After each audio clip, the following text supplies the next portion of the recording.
Hello everyone, मेरा नाम है कृष्णा और हाजिर एक बार फिर से आपके सामने एक्सरसाइज 5.2 क्वेश्चन नंबर 4 लेकर।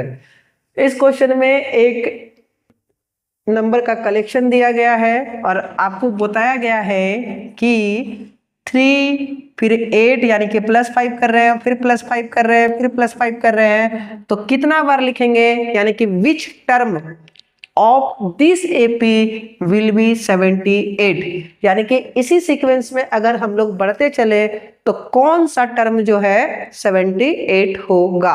तो चलिए सॉल्व करते हैं इसको हम लोग। तो हमारे पास जो गिवन डाटा है, सबसे पहले तो ए तो क्लियरली दिख रहा है 3 होगा, फिर हमारे पास डी यानी कि A2 माइनस A1, ये है मेरा A1 और ये है मेरा A2। तो 8 माइनस 3 बराबर 5।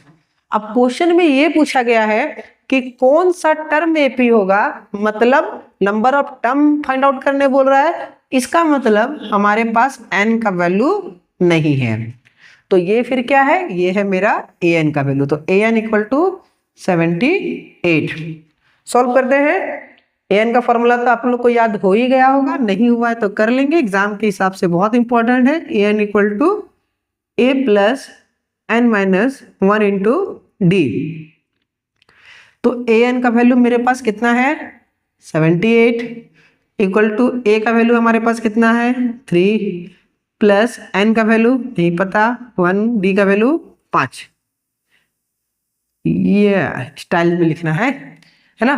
तो 78 minus 3 equal to n minus 1 into 5, 75 equal to n minus 1 into 5। अगला स्टेप में हम लोग यहाँ पे लिखते हैं 75 by 5 equal to n minus 1। तो यहाँ पे जब कैंसिल करेंगे तो 15 25 75 इक्वल टू n माइनस 1, और यहाँ पे हो जाएगा 15 plus 1 equal to n equal to 16 equal to n, और n इक्वल टू 16, और यही मेरा आंसर है। इसका मतलब ये हुआ कि इसको हम लोग 16 बार इसी सीक्वेंस में अगर हम बढ़ते जाएं, यानी कि +5 +5 +5 +5 करते चले, तो 16वां जो नंबर होगा, यानी कि 16 बार में लिखने के बाद जो नंबर आएगा उस नंबर का वैल्यू कितना होगा 78 होगा। ठीक है, समझ में आ गया।